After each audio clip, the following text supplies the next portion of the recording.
say yo. Welcome to the BBW show. You feel me? We talk battle rap, basketball, and wrestling. The topic today is pro wrestling. More importantly, the new series called Wasted Talent, where we talk about former wrestlers, former basketball players, or former rappers / artists that I feel like did not reach their full potential. This is the topic for today. The subject is Chris Masters. Yes. The masterpiece Chris Masters. You go back to 2005, 2006, he is probably the most pushed guy in wrestling. Honestly, 2006, Chris Masters is probably the most pushed guy in wrestling. WWE came up with the whole Master Lock Challenge thing where somebody has to sit in a chair and allow him to put on a full Nelson and they basically got to break out of it. Basically. They gave him that gimmick. That's the simplest gimmick ever for anybody to get over.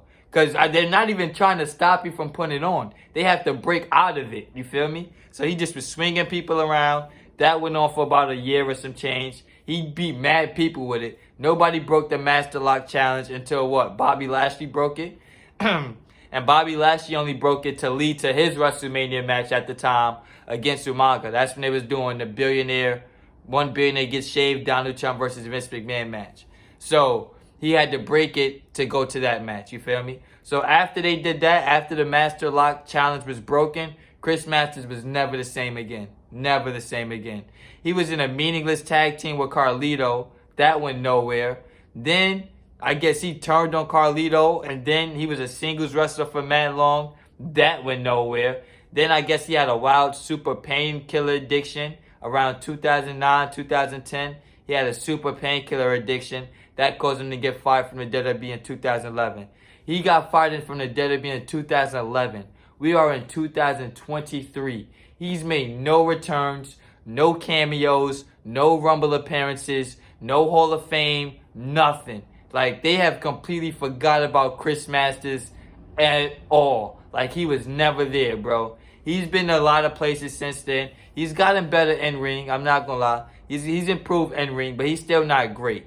He went to Impact Wrestling for a little while. He's in the NWA doing a little bit of stuff. But he was never on that major platform again. Nobody's ever looked at Chris Masters as a world champion ever since 2006. And he had one of the best bodies in wrestling at the time.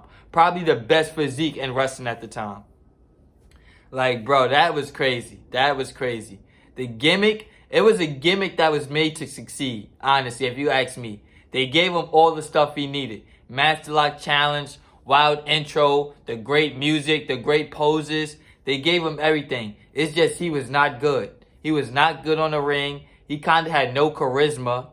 You feel me? It was kind of Chris Masters' fault, bro. It was kind of his fault. But for it to be like 12 years later and him never to make a return since then, that's crazy. That's kind of crazy. That's crazy. And then you look at Bobby Lashley. Look at where Bobby Lashley's at now. He's in WWE 12 years later, still doing main event stuff.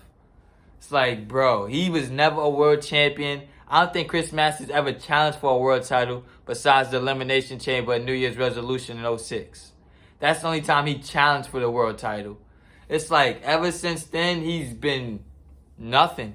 He's honestly been nothing. He honestly had like that probably 2 good years. 2 good years in a main event scene, getting super pushed.